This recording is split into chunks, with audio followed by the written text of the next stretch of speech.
Greetings from New Jeru's 777.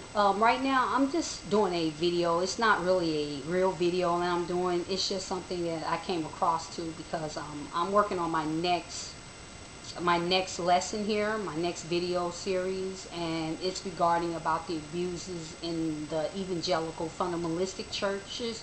And as I'm doing my studying, I came across this one article that's quite interesting, and it's titled "Spiritual Abuse in the Church: What to Watch For." Okay, it's written by T. Michael Cart of San Diego Christian Examiner. Okay, and this is what the article said. As time moves forward, spiritual abuse in churches is becoming more and more a prevalent topic among everyday Christians. The effect of spiritual abuse are pervasive and destructive to individuals, to families, to congregations, and to the entire realm of Christianity at large. Because of the insidious nature of spiritual abuse, it is often difficult for the victim to identify the signs of a spiritually abusive church environment until indoctrination has set in. However, there are some common telltale indicators that you can look for that may help you to determine what it is you have become involved with. Okay, and here's number one. Is your success and worth as a Christian in the group based primarily on spiritual performance and or obedience to church authority? Number two, does your particular church teach that your group is set apart from the other Christian churches as being special, better, or chosen? Number three, is there an overwhelming focus on maintaining the spiritual covering of a church leader, mentor, or shepherd? Number four, does the group require personal and financial decisions to be approved by church leadership? Number five, if a member disagrees with the church, is that member labeled a rebel or Jezebel?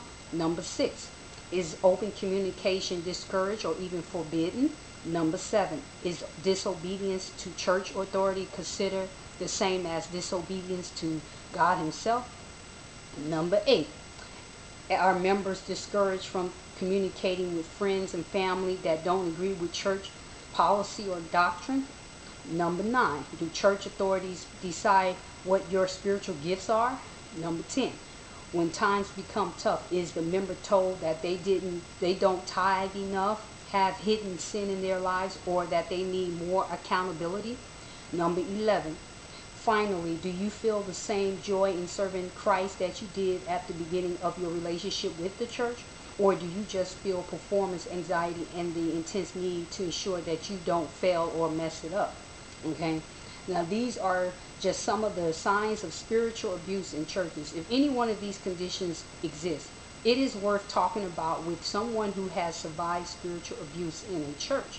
Experts and abuse survivors agree that the last thing you should do is keep quiet about it.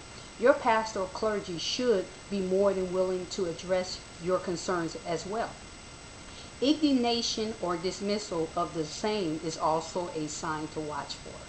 The following are some of the resources that may be useful to help you determine if you are in fact involved in a spiritually abusive organization or church. Number one, this site called spiritualabuse.org. Okay.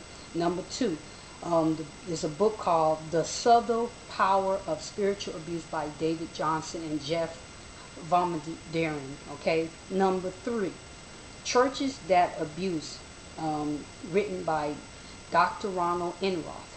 Number four, Recovery from Spiritual Abuse by Sharon Hildebrand. Okay. And this person is a survivor, the writer of spiritual abuse himself. So let him, he wants to assure you that even if things seem dark right now, even if the hurt runs deeper than you could ever imagine, Jesus can heal all things and He loves you just the way you are. Okay, now, I just wanted to say that, that I just have to, this is a very important area as well, because the abuse that goes on in the churches a lot of time, especially like evangelical fundamentalistic churches that we are often called Bible-believing churches, there's a lot of abuse, and I personally knew of some when I was growing up. Actually, I knew of a whole lot. I mean, but it was kept quiet by the adults, and it's pervasive, okay? I mean, it's pervasive, and I've seen the control methods that are being used in a lot of time, in a lot of ways, done by leaders, and abuses don't really happen from the powerless people. The abuses actually happen from those that are in authoritative positions, okay, such as pastors, bishops, husbands over wives, parents that abuse their children, I mean, and those who get victimized, they don't really have a choice, especially the children, but even if you're an adult, and let's say you're empowered by someone else, or let's say someone else overpowers you, you don't have that choice. Like, like I told you about this one church I visited when I was stationed in Okinawa, the women were very quiet and docile. They wore the same type of clothing, these dresses and stuff like that. They were like dowdy looking dresses, and they didn't say nothing. They were speechless, especially in the presence of the men. But me, I was the only woman that would speak up.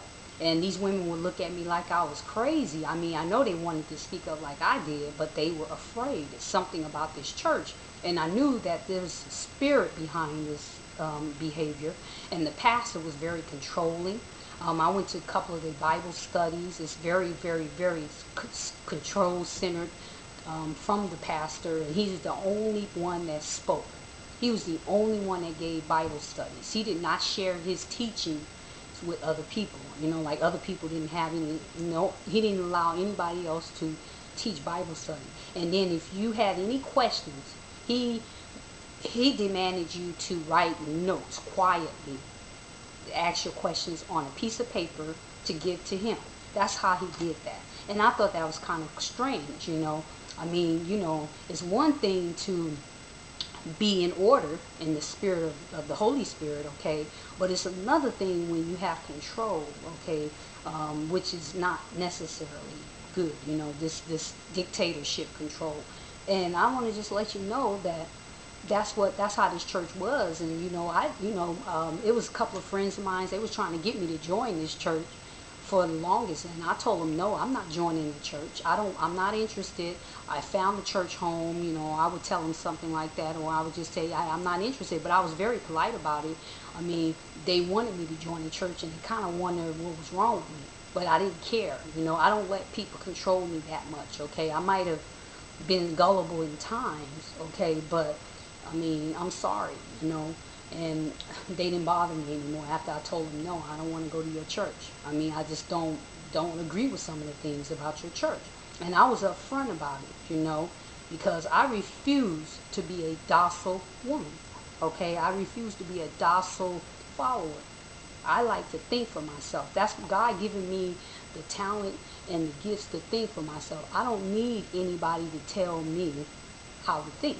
Okay, I don't need somebody determining what I can do and what I cannot do, okay, especially regarding to ministry.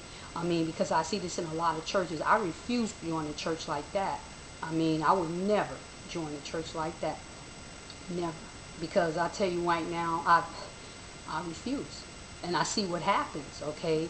And then the women that get abused, I mean, they act like they don't have a choice, and I feel so bad, because they don't know no better and all that. But at the same time, it's like, why are you letting this happen to you? This is just so insane, I mean, this is really insane. But this is what I wanted to let you know. But I'm definitely going to cover abuses that go on in the churches, because this is a huge problem. I'm serious. And you guys, I'm telling you, I'm trying to be loving about it. I am. I'm telling you out of love, that this stuff is going on probably within your own camps, and you don't even realize it. And your pastor is probably the perpetrator, or your leaders, and you guys just listen to everything your leaders say without even questioning it. You say, oh, well, see, they use manipulation. They manipulate you with the Bible, and you let that happen to you. So guess what? They couldn't have done it without your approval. I mean, that's the way that's the way it is. So just take care, and I'll see you in my next video. Take care. Bye.